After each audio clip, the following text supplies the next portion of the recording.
Jake had a bad feeling about this. Sure, he'd had bad days before. Getting shot at, getting chewed out by his sergeant, getting dumped via hologram message. But waking up to a chorus of alien laughter while being dragged across cold metal flooring? Yeah, that was new. He groaned, forcing his eyes open. Overhead, sleek silver lights hummed in an irritatingly sterile fashion, casting an eerie glow over his captors.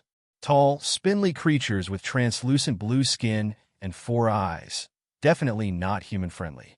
One of them, slightly larger, wearing what looked suspiciously like a bathrobe, grinned at him with needle-like teeth. Ah, the human wakes? Morning, Jake rasped. Or evening. Hard to tell with the whole kidnapped by aliens thing.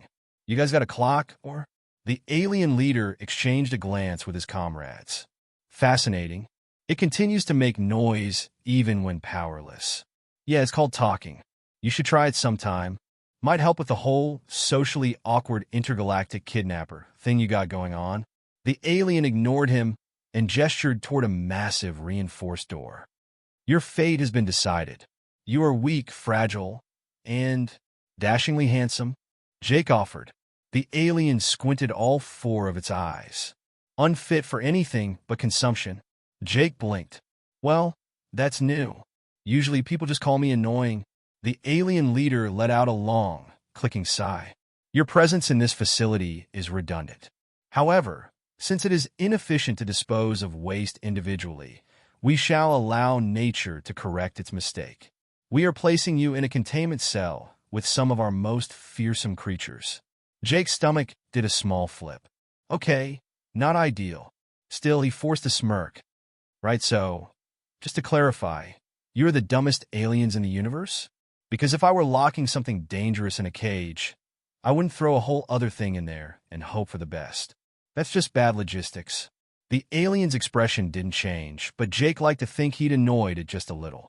The guard shoved him forward. The door hissed open, revealing a cavernous, dimly lit space beyond. The air was thick with the scent of something reptilian, hot, dry, and just a little bit deathy. Jake swallowed. He had seen a lot of weird things in his time as an unfortunate, spacefaring mercenary, but even he had to pause at the sight before him. Because across the room, nestled in the shadows, were dragons. Big ones. As in, oh look, I'm about to be a barbecue snack big. The nearest one uncurled its massive head, slitted golden eyes narrowing as it took him in. Thick scales, jagged horns, claws that could carve through steel. Its nostrils flared, and a low growl rumbled through the space. Jake slowly exhaled. So, this is happening. Behind him, the cell doors sealed shut. There was a pause. Then another dragon shifted in the darkness, its tail scraping against the floor with a sound that, in Jake's mind, translated roughly to "This is a very bad day for you, human." Okay, let's not be hasty here, Jake started, holding up his hands. I know what this looks like, but let's consider our options. You could eat me, sure, very traditional. Or, and hear me out on this, we could not do that. The biggest dragon raised its head fully now, peering down at him like a particularly unimpressed house cat. Then it spoke. Asterisk, you are small, asterisk. Jake blinked. Well, that's just rude. Asterisk, you are weak, asterisk. Okay, you're really leaning into the insults, huh? Asterisk, you will die quickly, asterisk. Jake sighed. Man, I hate being typecast. The dragon's nostrils flared again. Asterisk, what are you? Asterisk. Jake crossed his arms, tilting his head. Funny, I was about to ask you the same thing.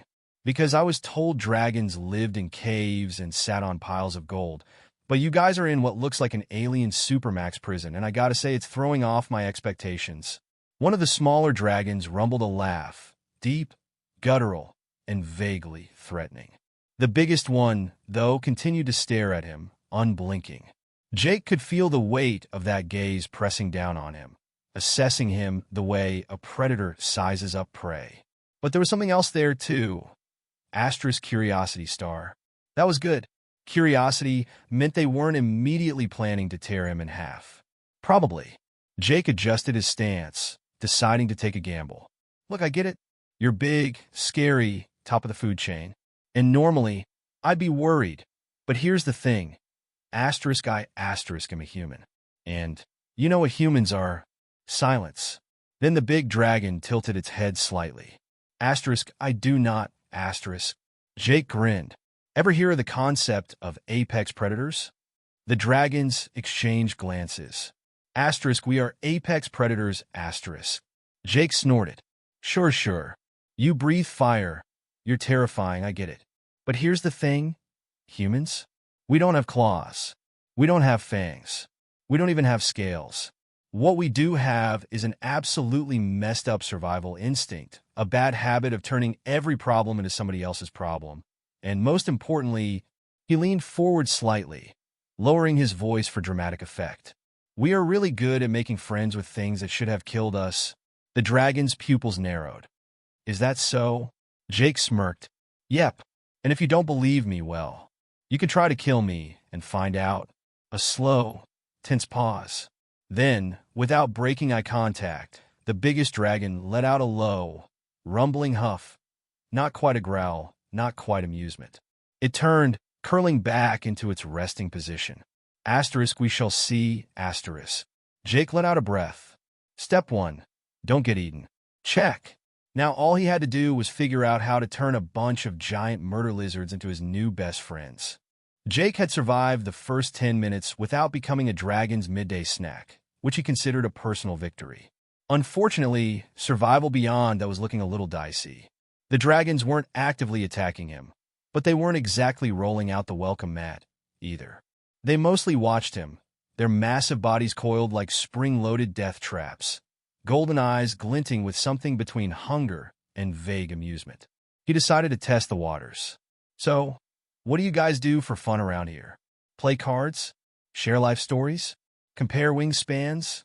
The smallest dragon, a sleek black-scaled creature with sharp, intelligent eyes, let out a huff that Jake was pretty sure was the dragon equivalent of a snort. The big one, the clear leader, remained still, tail twitching slightly. Jake sighed and sat cross-legged on the cold floor. Look, I get it. I'm the weird alien in the room, but I hate to break it to you. I'm not dying anytime soon. I'm stubborn like that. He gestured vaguely at himself. Human durability. We survive office jobs, traffic, and the horror of public restrooms. You think this is bad? Try being stuck in a 3-hour meeting about corporate synergy. The black-scaled dragon let out another amused rumble. The big one, however, simply narrowed its eyes. You talk too much, Jake grinned. Yeah, I get that a lot. A tense silence settled over the cell.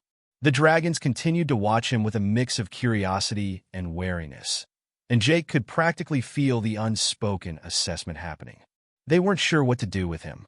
He wasn't prey, not exactly, but he also wasn't a threat. He was an unknown variable. Jake could work with that. He needed an opening, a way to prove that he wasn't just some soft, helpless creature waiting to be eaten. Something big.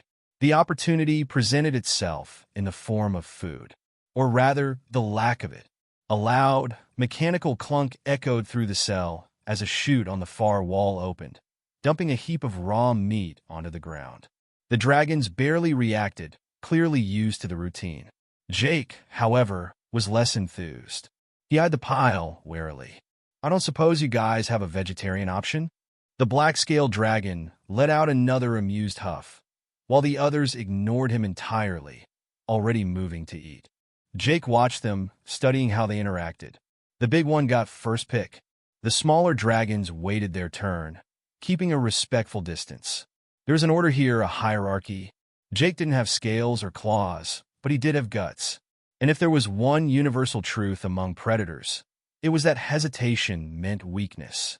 So he did something incredibly stupid. He walked right up to the pile of meat and grabbed a piece. The reaction was instant. The air shifted. The black dragon stopped mid-bite. A deep growl rumbled from one of the others. The big one, who had just taken the largest share, slowly lifted its head, golden eyes locking on Jake with something dangerously close to intrigue. Jake didn't flinch. He didn't back down. Instead, he took a slow, deliberate bite of the raw meat. It was disgusting. His brain screamed at him about bacteria and parasites and the countless diseases waiting to turn his stomach into a battlefield. But he didn't let it show. Instead, he chewed, swallowed, and let out a thoughtful hum. Not bad. A little underseasoned, though. The black dragon let out a low, startled chuff. The others simply stared. The big one's tail twitched. Asterisk, you are unafraid, asterisk. Jake shrugged. Would it help if I screamed a little? The dragon studied him for a long moment.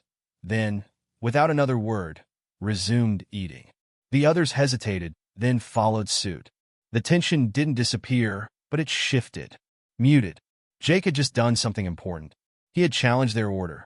Not in a way that threatened their leader, but in a way that forced them to acknowledge him as something other than a passive victim. He wasn't prey. He was something else. The realization spread through the group like a ripple in still water. The black dragon, the most curious of the bunch, edged closer, sniffing at Jake with open interest. Asterisk, you are strange, asterisk. Jake grinned. You should see me at a family reunion. The dragon blinked. Asterisk, what is that? Asterisk. An event where you gather with people you're related to and pretend to like them for several hours while eating questionable food. Asterisk, that sounds unpleasant, asterisk. Jake pointed at the pile of raw meat. Yeah, kind of like this. Another pause. Then, unexpectedly, the black dragon let out a short, sharp bark, something that might have been laughter. The big one didn't scold it, didn't react at all, which meant Jake had just made his first real connection. Progress. For the next few hours, days? Hard to tell in the artificial lighting. Jake continued pushing boundaries. He talked, cracked jokes, and slowly learned about them. They weren't just beasts. They had names of sorts. The big one he started calling Titan because obviously. The black-scaled one? Shade. The others he had yet to figure out. He paid attention to their mannerisms, the way they communicated. He learned that blinking slowly was a sign of trust, that a slight tilt of the head meant curiosity, that the deep, rumbling noises weren't always growls. Sometimes they were something closer to conversation. And most importantly, he learned that they respected boldness. So, when Titan stretched out one night, curling its massive body into a resting position, Jake made another incredibly stupid decision. He walked over and sat down right next to it. The air froze. Every dragon in the room turned to stare. Shade looked between Jake and Titan like someone watching a live grenade roll under a table. Titan shifted slightly, lifting its head to peer down at him. Asterisk, you were testing me, asterisk. Jake casually leaned back. Nah, just figured this was the best spot. Good view, nice ambience. You're very warm, by the way. Another silence. Then, asterisk huff, asterisk. Not irritation, not anger, something closer to amusement. Titan lowered its head again. Asterisk strange, asterisk. Jake smirked. Yeah, I get that a lot. Shade, apparently emboldened, edged closer and flopped down a few feet away. Another dragon did the same. Jake let out a slow breath. Step 2. Gain their trust. Check. Now all he had to do was figure out how to turn that trust into an escape plan. Jake had spent his time wisely. Between dodging death, making questionable dietary choices, and cozying up to creatures that could turn him into a fine paste, he had been watching. Learning. Every pattern, every shift change, every weakness in the alien security system. And now, after what felt like an eternity, he finally had a plan. It was a stupid plan, but in his defense, it was the only plan. The moment arrived when the food chute clunked open again, dumping another pile of raw meat onto the floor. This time, though, Jake wasn't focused on dinner. He was focused on the door. The moment it slid open, a faint word could be heard from beyond, the telltale sound of machinery adjusting. It lasted exactly 4 seconds before sealing shut again. 4 seconds. That was the window. He stood, stretching, and clapped his hands together. All right, folks, I think it's time we discussed jailbreak etiquette. Shade lifted his head, blinking at him. Asterisk jailbreak? Asterisk. Yup. The art of breaking out of a place you were very rudely put into. Think of it as redistributing personal freedom. Titan let out a slow exhale, smoke curling from his nostrils. Asterisk, you wish to leave, asterisk. Unless you guys really like being locked up. Yeah, that's the idea. One of the smaller dragons flicked its tail. Asterisk escape is impossible. The barriers are too strong, asterisk. Jake grinned. Sure. For you? The dragons exchanged wary glances. Titan's gaze sharpened. Asterisk explain, asterisk. Jake tapped his temple. You guys have brawn. I have brains. And finesse. He flexed dramatically. And okay, some brawn, but mostly finesse. Point is, we work together, and we're walking out of here. Shade tilted his head. Asterisk how? Asterisk. Jake smirked. With a little something I like to call reckless improvisation. Titan rumbled. Asterisk that does not sound reassuring, asterisk. Yeah, I get that a lot. Now here's the deal. Next time the food chute opens, I slip through before it shuts. It leads to the maintenance sector. Minimal security, a lot of vents, very crawlable. From there, I get to the main controls, override the doors, and boom. Everyone's free. A smaller dragon snorted. Asterisk, and if you fail? Asterisk. Jake shrugged. Then I die in a series of embarrassing, but likely spectacular ways. Shade let out a thoughtful hum. Asterisk acceptable risk, asterisk. Glad we're all feeling optimistic. Titan's golden eyes bore into him. Asterisk why? Asterisk. Jake blinked. Why what? Asterisk why help us? Asterisk. The room went quiet. Jake scratched the back of his head. Because I don't like cages. And I don't think you do either. Titan held his gaze for a long, measured moment before letting out a deep, rumbling huff. Asterisk, then let us see if your reckless improvisation succeeds, asterisk. The plan went into motion on the next cycle. The second the chute opened, Jake bolted. For seconds. He hit the ground in a slide, twisting his shoulders to avoid slamming into the metal walls. 3 seconds. The chute was narrower than expected, lined with grime and the unmistakable scent of old meat. He swallowed down his disgust and pushed forward. 2 seconds. A vent loomed ahead. Jake lunged, gripping the edges. 1 second.